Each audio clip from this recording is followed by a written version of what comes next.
the campus of North Idaho College and this evening's broadcast of the North Idaho College Public Forum. The crew is comprised of North Idaho College television students. Your moderator is North Idaho College political scientist Tony Stewart.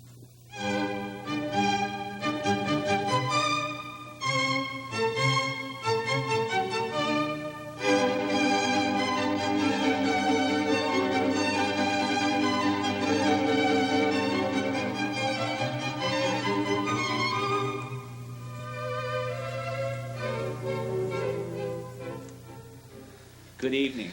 Our topic tonight is the future of sports. For several weeks we have been dealing with this subject and are going to continue. But as you know, on this topic, the future of sports, we are dealing with several subtopics. Tonight we hope to zero in on three of those subtopics in particular, those being women in sports, reform of sports rules both nationally and internationally, and third, the effect of media on the sports. It is a very special privilege of we at North Idaho College to welcome this evening three guests to deal with those topics. First of all is Mr. Ed Sharman, who is sports director at KHQ 6 in Spokane, Washington. Secondly is Dr. Jerry Krause, who is the head basketball coach at Eastern Washington University. And third is Dr. Carol Gordon, chairperson of the Women's Physical Education Department at Washington State University. It's a pleasure to welcome all three of you to the program. Tonight I shall be joined by three panel members to question our guests. First, a regular member of our program, Janelle Berg. Welcome, Janelle. Thank you, Tony. Secondly is Mr. Bob Singletary, who is a member of the faculty within the music department at North Idaho College. Welcome, Bob. Thank you, Tony. And third is Mr. Rollie Williams, who is the North Idaho College athletic director. Welcome, Rollie. Thank you. We'll proceed to questions at once, and the first series will come this evening from Janelle Berg. The first question I would like to ask is with regard to the most significant trend in athletics today, and we would like to begin with Mrs. Gordon, please. I think that probably the most dramatic development in sport is how widespread the interest in participation has become. You know, we're talking about the elderly, the importance of exercise and participation in physical activity for our older age group as well as for our younger children. We've certainly made dramatic strides in popularizing not just sport, but physical activity. Jerry Krause. Well, Janelle, I would have to say that the biggest change in sports today is change itself. I think sports is undergoing a continuous and more re-emphasized process of change right now in a lot of different areas, and including rules. And I think it is paramount right now that we try to retain the best of what we have, and especially the values, and change the things that need changing. Ed Sharman. I agree with Carol. At the grassroots level, it's emphasis on the participation by whether you're an athlete or not, just participation in physical activity. Perhaps on the professional and to a large extent on the college level, I think the major change in sports today is the importance of money. Bob Singletary. I would like to direct this question to Dr. Gordon. Throughout the week we have mentioned the impact of Title IX. Maybe some of our viewers might not be totally aware of exactly what this involves, and particularly its relationship to athletics. Would you mind just capsulizing and maybe give us some of the, just a brief negative, positive aspects of Title IX? Well, Title IX is a federal legislation that deals with sex discrimination in any institution that receives federal funding. And so, of course, it has implications for all of our school system. Very few areas in which federal funding has not been part and parcel of our educational system. In terms of this program, there is a section in Title IX, although it's just one section that deals with athletics, but probably this section has caused the most national controversy and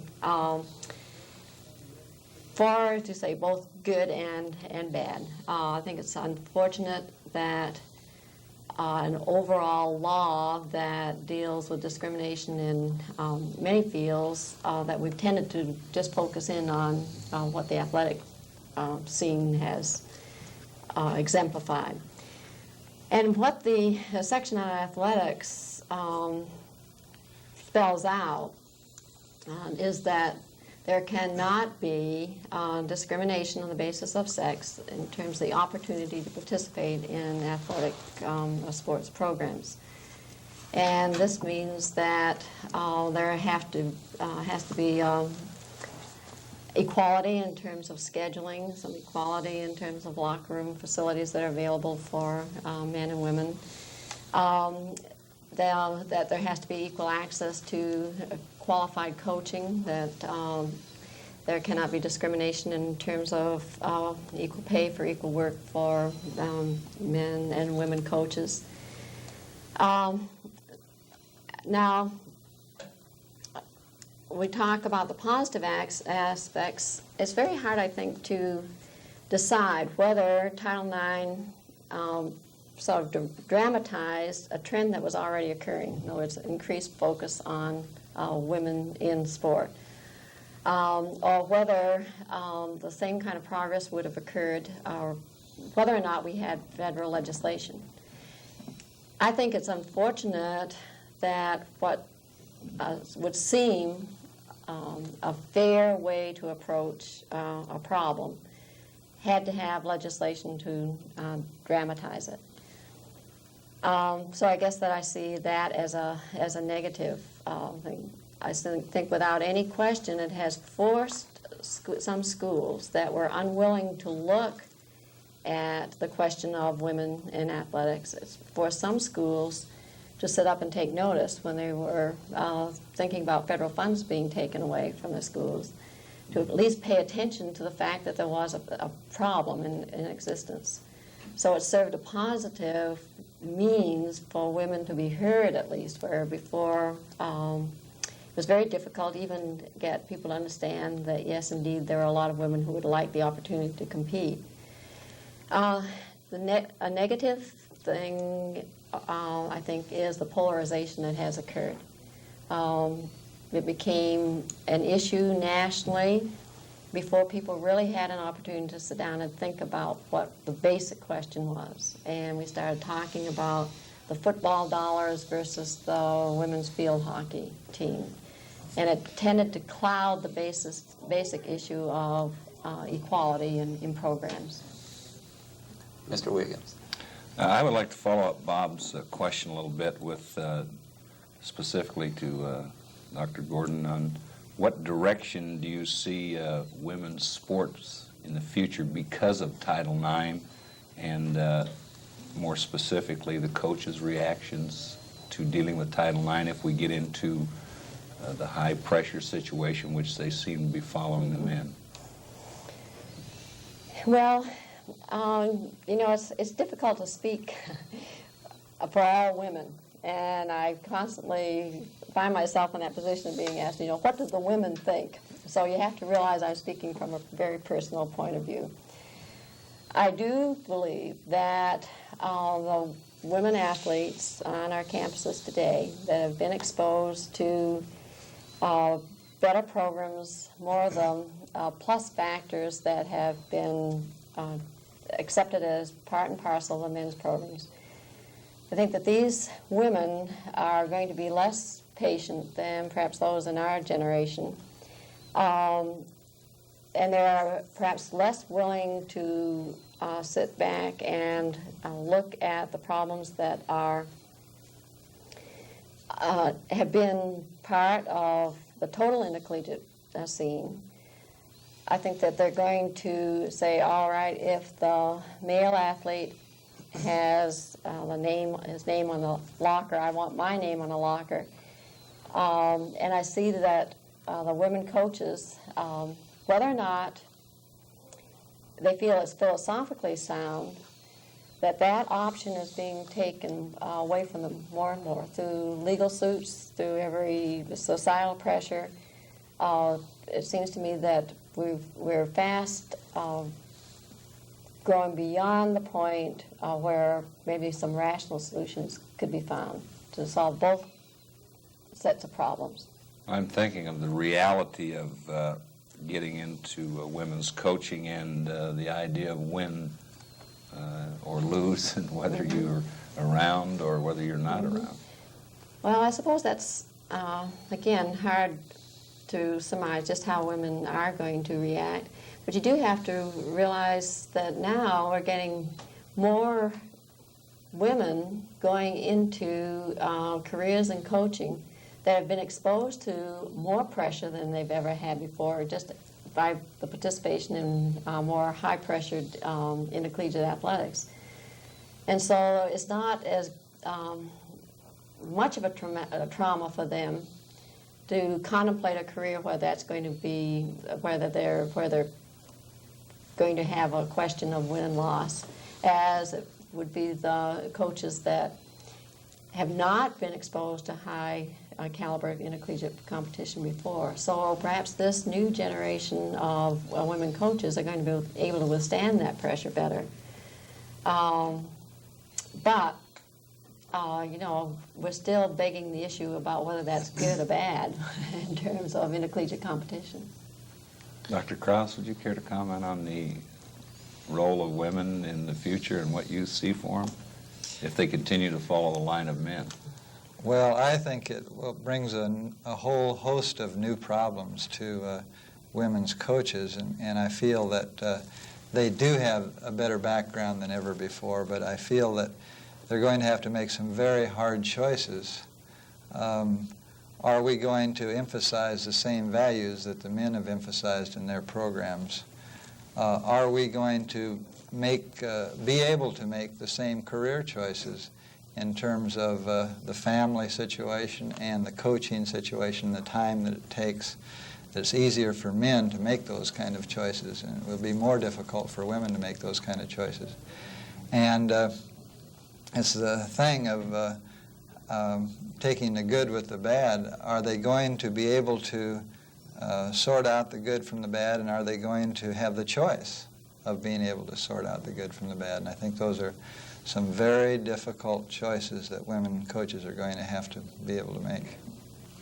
This next question is directed at all three guests that we have tonight, and I'm afraid that it's on a negative note. I don't necessarily adhere to this, but it's a criticism that's been directed at the sports world for many years. It comes from conservative forces within the country, and oftentimes even out of religion. And quite often when you want to criticize something, you point to the Roman Empire and say they did this and they failed and that will happen to us. I have heard in the southern states in particular in this country that many conservative, non-involved sports types indicate that we are spending too much of our time watching sports, participating in sports, and that it's affecting industry, that people just work a day to look forward to the evening to get off to watch or participate in sports, that it's affected and broken down the family, and that academic courses in other fields other than sports have suffered because the young spend too much time on the field rather than the classroom. And you know the arguments, they go on and on. I would like all three of you to address yourself to this criticism, since you all are involved in sports, and how you would answer people that contend that even some of the essentials for families, food and clothing, are lacking because of money spent on recreation, equipment, and so forth. Mr. Sharman, we'll start with you.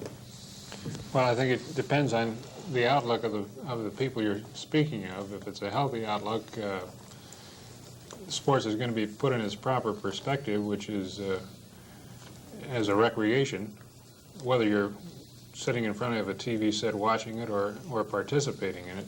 And if you lose that perspective, perhaps what you say may occur or is occurring. Dr. Krause. Well, I would have to say that I would disagree with that viewpoint, and I think most of the research would support that. First, I think every individual has to make a choice in terms of balance, and I think it's important to have leisure time as well as work and establish a balance, and we'll always have people that will go to excess in anything. But also, I think a more important point is that it has been proven that physical efficiency and effectiveness will be increased by participation. Participation is up greater than ever before in our society, and I think that's a good trend, and we can become more efficient and effective in our work as well as our play. Dr. Gordon. I guess I can just second the things that Ed and Jerry have just mentioned. I think the exciting thing is that people have that kind of choice in our present-day civilization. Doesn't seem to me that we have reached a point where people are being forced into a pattern, but that it is healthy that we now have opportunities for both sexes to make the kinds of choices that can lead them into activity or spectator sports. And I really, I think research fails to support the point of view that that you've taken, that participation has a negative aspect on productivity. I think quite the contrary is true. We see industries that are developing recreation programs just for that reason. Thank you. Janelle Burke. Dr. Krause, you have traveled and competed nationally and internationally. What have been your experiences abroad, and can you share some of those with us, as you did with the students this afternoon? Well, I think the biggest thing that I see about international competition is it has great potential for increased understanding between all peoples and sharing of cultures. I was particularly impressed with two things that recently took place in our trip to China this summer. Number one is I was quite impressed with the value system and the respect for each other that the Chinese people obviously showed. The family, the emphasis upon the family, the emphasis upon being kind to others and showing respect to others, and the things that we don't see as much in our society, in my opinion. And secondly, I found that every one of our players gained a great deal of perspective about their own world and their own place in life, and every one of them really appreciated a lot of the things that they have after the trip that they didn't appreciate before. So I thought that was an excellent value to be gained from international travel, and I think and I hope that that will continue to develop and expand as more and more people get the opportunity to carry that out. Bob Singletary. I'd like to follow up on that a moment, if I may. Some differences that I have noticed with my limited experience with particularly the Asian philosophy in regard to life in general, but how it relates to sports. Would you feel that there is less commercialization and emphasis on the sport itself, or the competition itself, and more on a sport as an art form that has some sort of aesthetic qualities to it, in regard to the comparing it to how we in the West would view sports? Well, the only way I could judge that would be from the spectator standpoint. It would seem to me that most of the spectators in the Far East were more interested and appreciative of doing things well and how you did things. They appreciated sportsmanship, and in fact, I saw 6,000 to 8,000 people who would hiss an unsportsmanlike act, and I thought that was interesting. I just don't think we would see that in our country.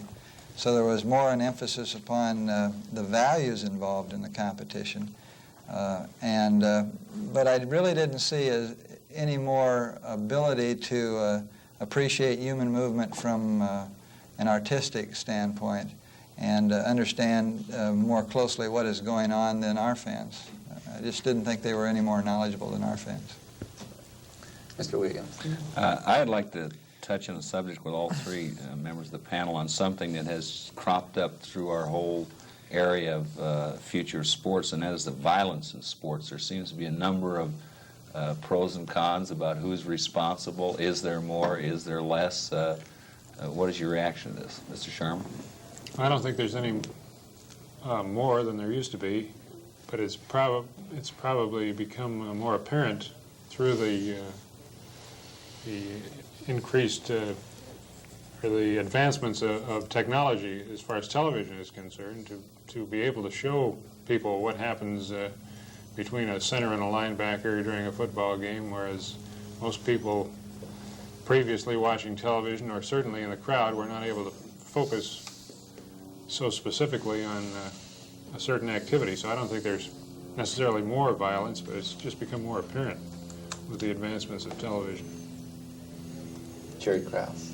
Well, I'd have to disagree a little bit. I think that violence, obviously because of the increase of the media coverage, is more observable, but I think there is more to observe because it is my opinion that violence is more acceptable in our society at this time, and it indicates a value change. And if this change is true, then I think violence as a value change is more prevalent now. Carol Gordon.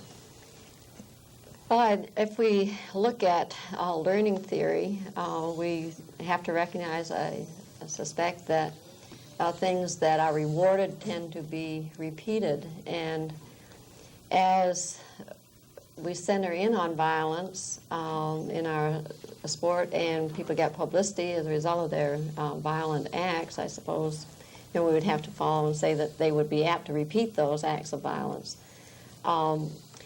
We've used as a rationale for our sport for a long time that it's a way for people to relieve their aggressions. And I think that has not been supported by the research that has been done from psychological literature, that a person may participate in certain sports because of inherent aggression, but that as a relief from aggression, it probably comes simply because a person gets more tired and can't vent that aggression in the same way. My next question is directed at Ed Sharman. This has to do with the effect of television in particular upon sports. And I guess, Ed, this is the egg and chicken question, which came first. It seems, at least from my observation, that in the field of soccer, that because of a certain personality and interest that he had, that he brought a love of soccer recently in the United States, and we started packing them in the stands. And after that happened, 70,000 a game, then television followed it when it had that interest rather than television producing it. Yet in the field of tennis, it appears that television coverage has promoted participation. So I guess my simple question is, which is doing what? Is television promoting sports, or are people turning to a certain sport and then television is recognizing that? Well, television is doing that if the television executives determine that it's a saleable item and they can make money with it, which is what they're in business to do. And if they didn't discover soccer at the time other people did, it wasn't because they weren't trying, I'm sure. I think one of the reasons that soccer became popular was because of the participation of the young in it. It created an audience, not through television, but through participation. Whereas Seattle has become a great soccer center, it's been many years that the youngsters were playing it in the Seattle area, and when the youngsters play it, the whole family becomes involved, and it snowballs. In Spokane, last year, they tried to start a soccer franchise without this background, and it failed. So I guess television perhaps was not in the forefront of popularizing soccer, but as you say, it probably was the making of tennis, it's big money tennis anyway, and certainly golf. With that, it made a hero out of Arnold Palmer, and that has created a multi-million-dollar business. Janelle Burke. Mr. Sharman, I have a list of questions for you.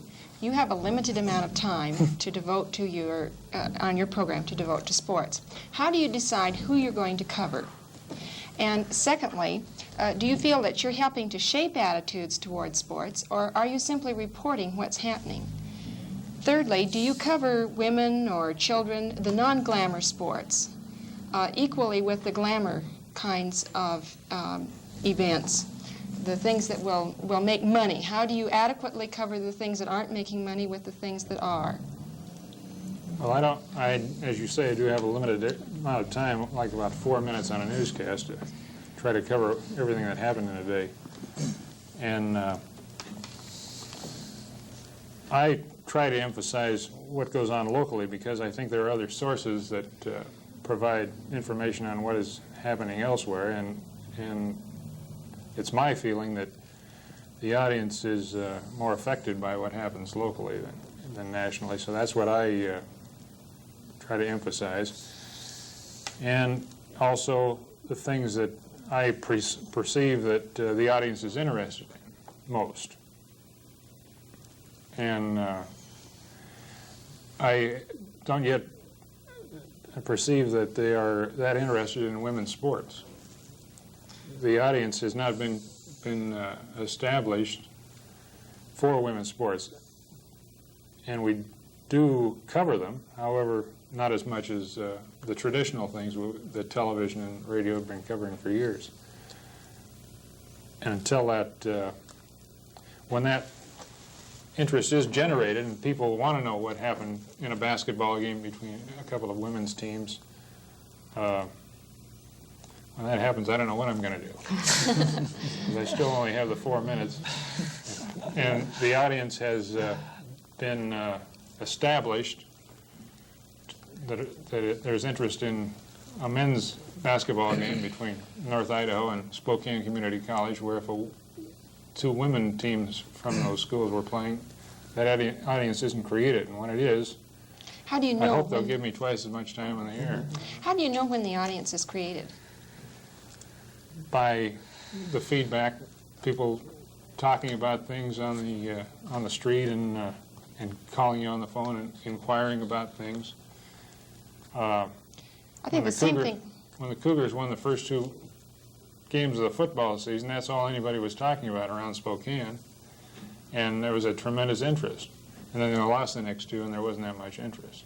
So it changes all the time, what people are interested in. Bob Singleton. This is probably a dilemma more than it is a direct question, but I'd like some response to it. We've heard all week in our convocation on future sports about sports being big business and the media being big business, and seeming that those two have a great deal of control about what happens with sports, and taking the sports and athletics, physical education, physical fitness, the whole thing regarding that area. If there is so much control regarding the business aspect, how can educators and people in areas dealing with this in a social situation take away the bad parts, or correct the mistakes, or bring out the good that is inherent possibly in these areas? Carol Gordon. I wish I had the answer to that, because I think that to try to minimize the control that the big business aspects have on sport is being very naive. Certainly on the college level, this is one of the major problems in getting women's sports programs established, because we run up against the alumni interest in the football winning team. As Ed said, the Cougars win and everyone's talking about it. And whether or not, as more people participate themselves, so they become more knowledgeable about just the participation aspects and the joy of participation, or whether this will tend to dilute some of the heavy emphasis on the big money sports in the long run, I really wish I could see in my crystal ball. But we keep plugging away, and I think it really is, that's the only apt word, plugging, because progress is so slow in trying to get some rational solutions to some of the problems that are created by the big business pressures. Jerry Krause. Well, I agree with Carol. There is no easy solution.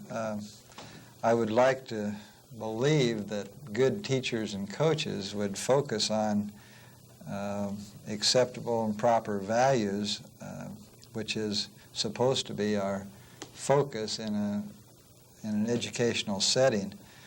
However, I think all those have to be compromised, because when you start talking about teaching values and what athletes get out of a program, you have to weigh the realities of society's values too, and one of those values is an emphasis, in my opinion, an overemphasis upon winning. And it is difficult to accept both of those, and they run into a head-on course. And so I think a good teacher and a coach will make some compromise. There will be many educational values emphasized while still being able to retain his or her job and win to satisfy the fans and alums. Ed Sharman. Well, the millions of dollars that television now pours into sports certainly has had its effect in giving people probably a jaundiced view of their importance. Being an athlete isn't perhaps the greatest thing in the world, but it certainly is. From the paycheck, it seems like it. And I don't think that's a healthy situation for sports or the country.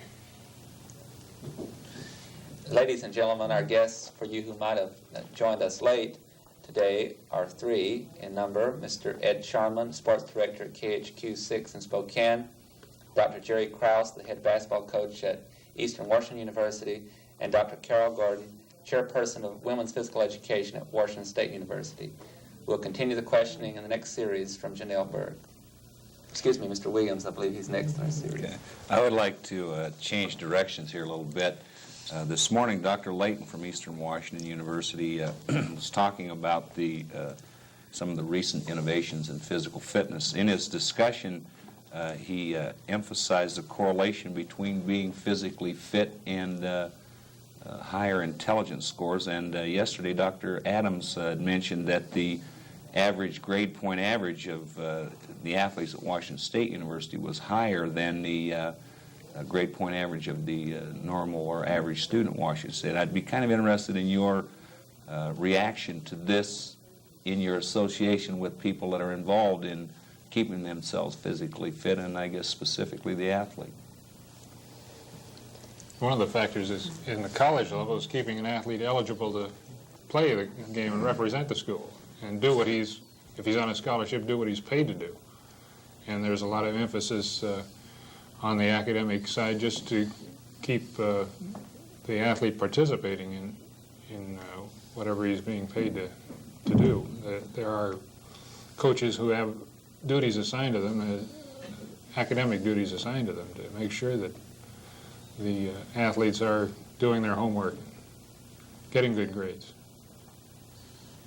Jerry Krause. Well, I'd have to agree with Ed. I think that maybe warps the picture a little bit at both the high school and college level, but especially at the college level. But I think also just the increased interest shown in the academic side by coaches and academic counselors will increase productivity in the academic side, and just coaches showing interest in their athletes will do that. If everyone had that kind of interest, the non-athletes and the athletes, I think you'd find similar results.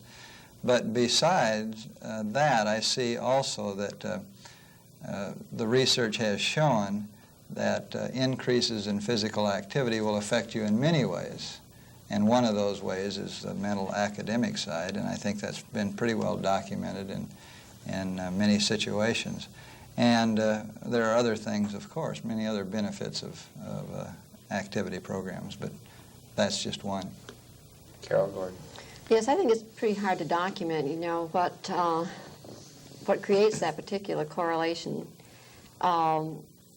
And I would tend to lean toward that. Say, I don't think that the stereotype of the big dumb athlete has any validity, but neither do I think that the athletic group as a whole is more intelligent than our regular students in our program. But just as it's been true at kindergarten level and the early school level, that just that interest that Jerry was talking about, that someone cares enough to be concerned about what your academic progress is, probably is the thing that explains the higher grades that some of the athletes tend to get. Janelle Burke. Let's discuss stereotyping for a minute, and I'll begin with Dr. Gordon. For years, little boys have thought they were going to grow up to play on the football team and nothing but, and little girls have thought they were going to be cheerleaders and nothing but. Are we turning that around any so that young girls recognize that they can enjoy participatory sports and that boys, if they choose, do not have to be a member of the team? Yes, I think we're beginning to turn that around. I think there's, stereotypes are, something that we overcome in a very short space of time. But our participation figures, say we have an elective physical education program at Washington State, and the desire to elect a physical activity on the part of our women students has just mushroomed, where before many more men elected physical education classes than women. In the last 2 years, there's been very, very, well, in fact, we're almost exactly the same proportion of the women students who are electing physical education activities as the men students. And so I think, yes, that we have to think that with the portrayal of, in the newspapers and on television and so forth, the attractive young woman jogging, playing tennis, playing racquetball has done a lot to turn that stereotype around. I can't speak in the other direction. Dr. Krause, what, in your estimation, are some constructive steps that could be taken with the grade school student to encourage them to learn sports and learn participation in a healthy manner, so that they have a healthy attitude toward participating?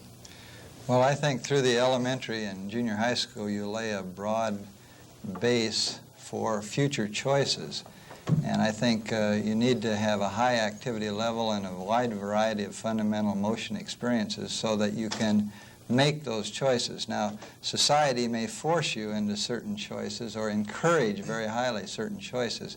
I would hope that the choices become as broad as possible for both boys and girls and men and women.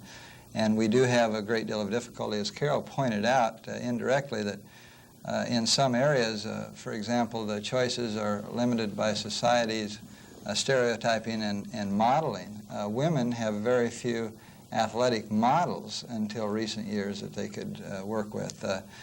Black athletes have gone the other way. They have had too many athletic models, and so they've had limited choices because they didn't have a balance of models. I would hope that we could develop a broad base of activities so that we could make choices, and I would hope we would develop models and a balanced basis so they could develop intelligent choices.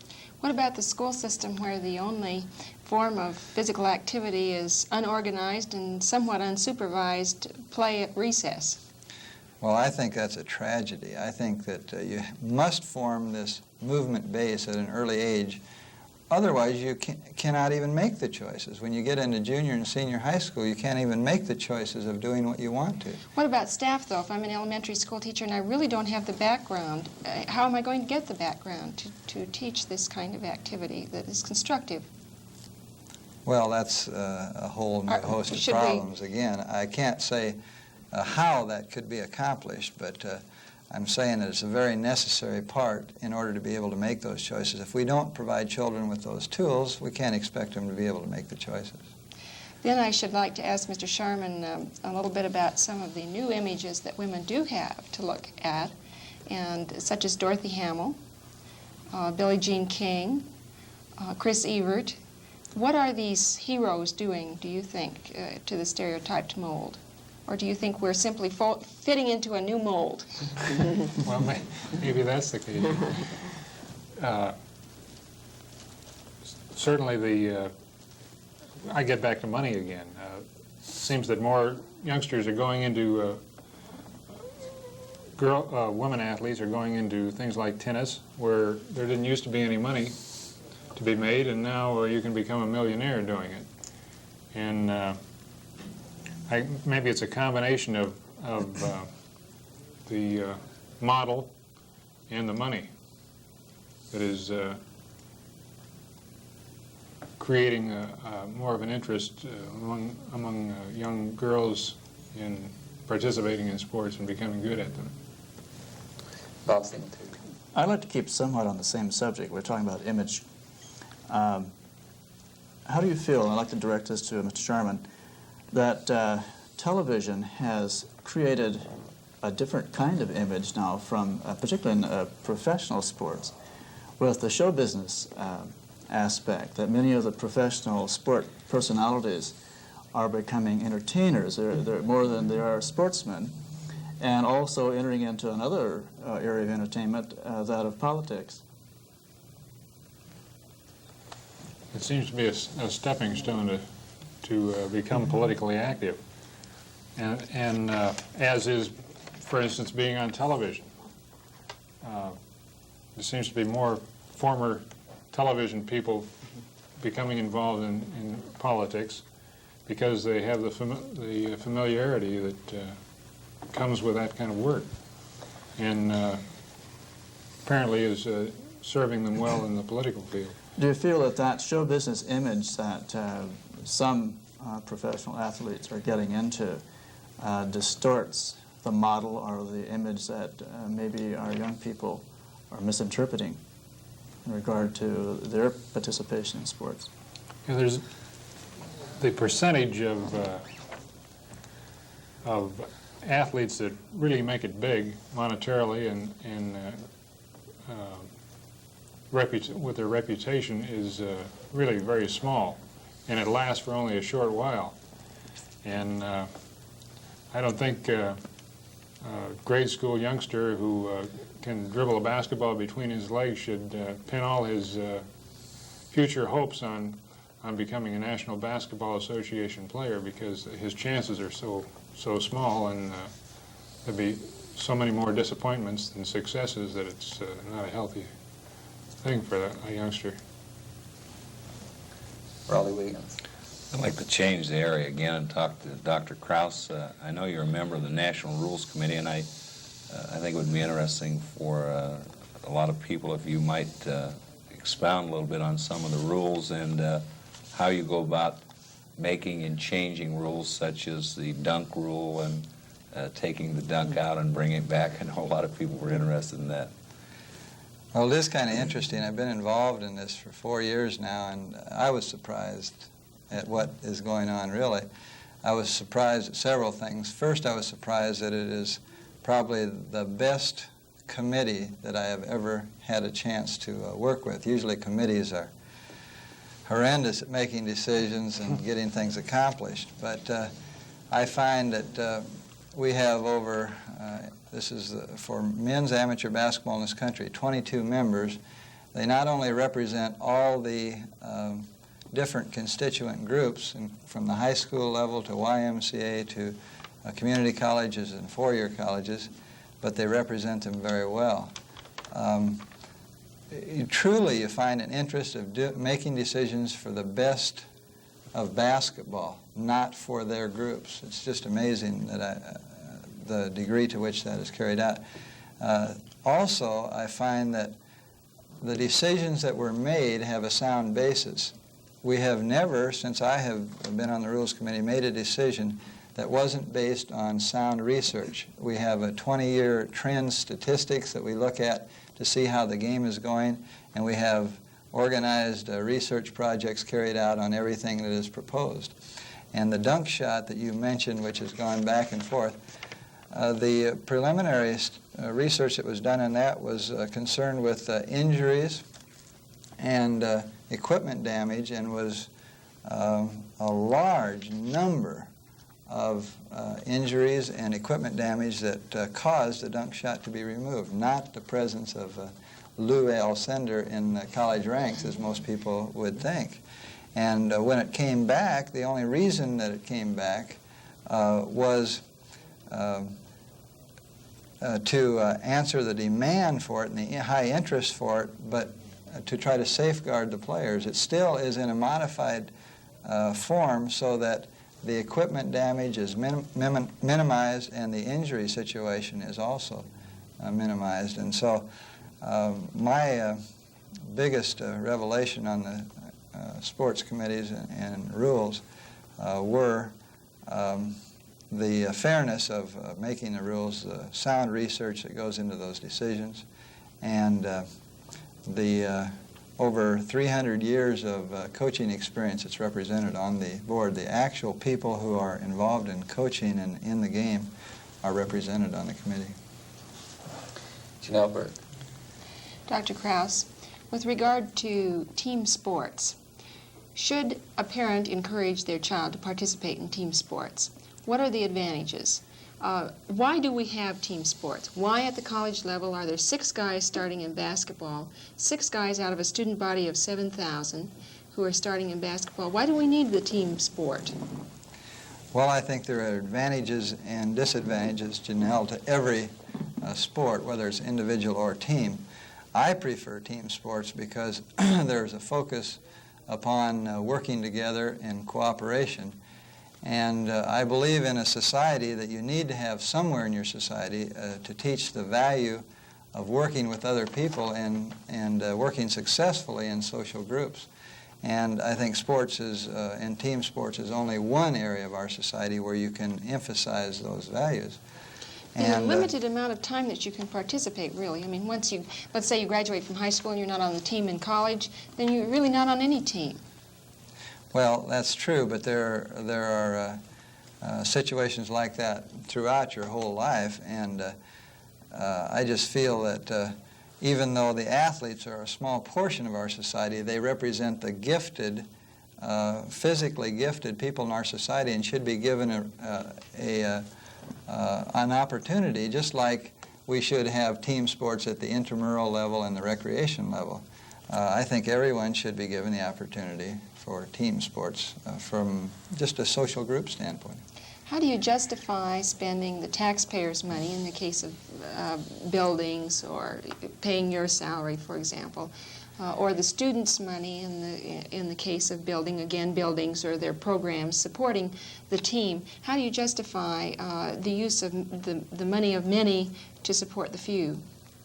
Well, I don't look at it as the many to support the few. I look at it more as an equal opportunity for all segments of our society. I think we should provide opportunities for the physically handicapped, as well as those with average ability, as well as those with who are so-called physically gifted. Unfortunately, as Ed pointed out earlier, I think maybe we have distorted the emphasis for the physically gifted, especially where we get into the professional level, which is a whole complete different situation than in the educational scene, where we have distorted the value of the gifted athlete. Bob Singletary. I go back again to a problem we mentioned earlier about the dilemma that we're in regarding seem to be hemmed in and focused because of the business aspect. Again, going back to the idea that education of a total person, that certainly involves physical fitness as well as other areas of training and discipline. Again, the problem of making that a part of the entire educational aspect without it being looked at as being extracurricular and seeing our tremendous lopsided view that organized sports has led us to. Again, I want to come back to that problem of dealing with how do we get it in perspective. Are you directed at? I'll leave it open. Okay, Carol.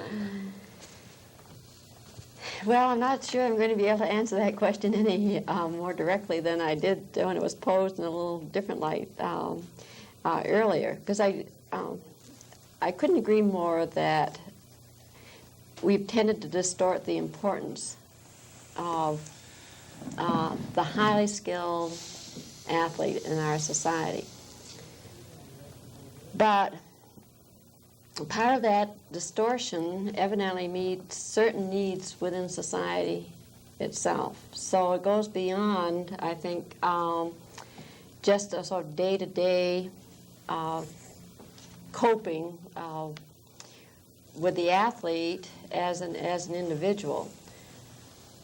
I'm not sure that I'm making my point very clear on that, but I think that, teachers and coaches are very much aware of this overemphasis. And Ed pointed out earlier, that he thought it was a very unhealthy situation for the athletes to come on to a campus expecting that they're going to be the great hope of the Buffalo Bills or the Boston Red Sox, and we needed a couple hitters in that respect. But there's no question in my mind that the majority of young people, for whatever reason, come to the campus expecting that this may be a goal, if they're interested in athletics. I taught a beginning class a few years ago, and I specifically asked that question, what do you see yourself doing in a few years? And I'd say 90% of the male students in the class who were there in any part of athletics thought they were going to go into pro ball. And it was such an unrealistic expectation. Well, how we get away from that and bring a little more sense back into the total picture, I suspect, is just, again, a case of education, a case of getting away from glamorizing everything that has anything to do with athletics, particularly pro ball, and to put our emphasis on the importance of each individual at whatever level of participation they're in. And I think it's a very hard thing to do. We're getting it more and more in women's sports, the girls identifying with the Chris Everts and the Olga Korbut's. In one sense, that's been positive in encouraging more people to go into activity. But there's a negative aspect of a complete lack of a reality testing in terms of their own potential. Sure. Well, I would look at that from a little different perspective. And when you talk about a lopsided program that indicates that you have an overemphasis in some area, I think that it could also be approached as having an underemphasis in other areas. I believe in our men's athletic programs, we do have, in most cases, a quality situation, a quality program. We do have an overemphasis, I believe, in expectations, but I think the programs themselves are good. But what we need to do is bring up the women's program so that we have more emphasis there. We have an underemphasis there, and we should also have an underemphasis, I believe, in intramural recreation and a regular physical education program. So I would look at it from the reverse side of the picture. I would look at it as an underemphasis in many areas. The education, I don't think, is restricted to the school setting either. The education, the real education, I think, as far as this goes, comes in the family. How the parents handle their youngster participating in sports. If they're on the sidelines shouting at him, as I have observed some soccer parents do, running up and down the sideline shouting at their 6-year-old that he's not performing properly, I don't think that has any place in the in a young person's sports participation. I think the parents like that should not be allowed to stay for the game. They should bring their child and leave him and then come and get him after the game is over, because I think they're putting entirely too much and the wrong kind of pressure on the youngster. Holly Williams. The interest that I have, it might be very difficult to phrase this question, but again, throughout the course of our panel discussions and speeches so far this week, we've heard the impact of society in relation to a number of things. And I'm wondering just what effect does society have on what we watch on television? What particular type of sports that we're involved in and why people might go into these areas. Would you care to comment on that? If people weren't watching what was on television, if people don't watch what's on television, enough million of them, they won't be on for very long. People complain about the quality of television, but they continue to watch it. And the television industry lives and dies by its ratings.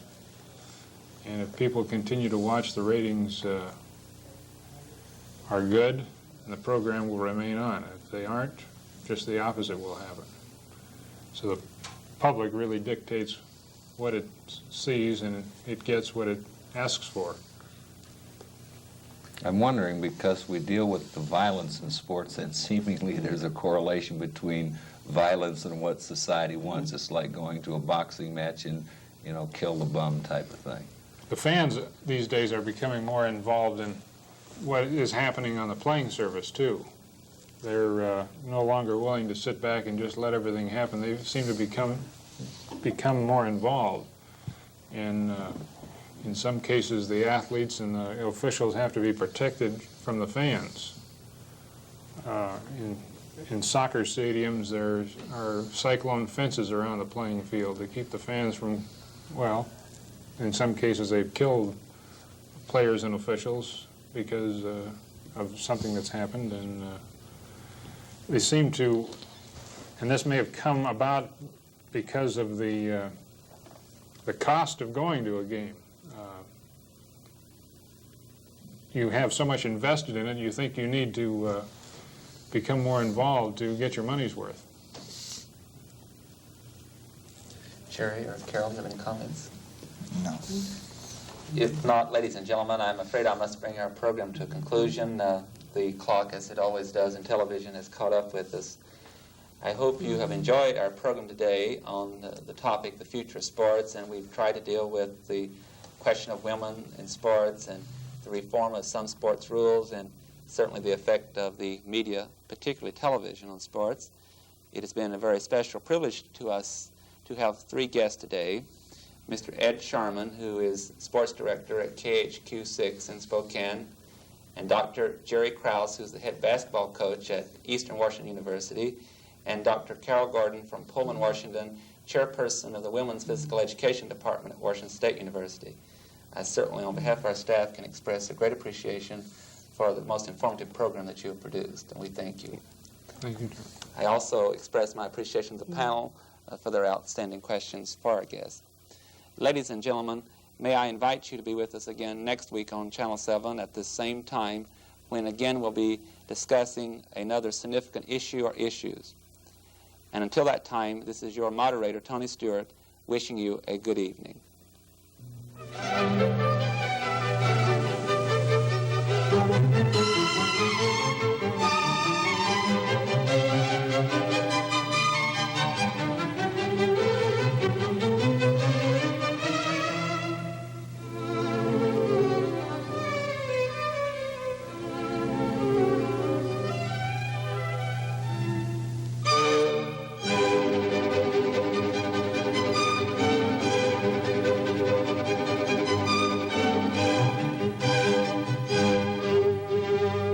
The North Idaho College Public Forum can be seen at this same time each week over this station.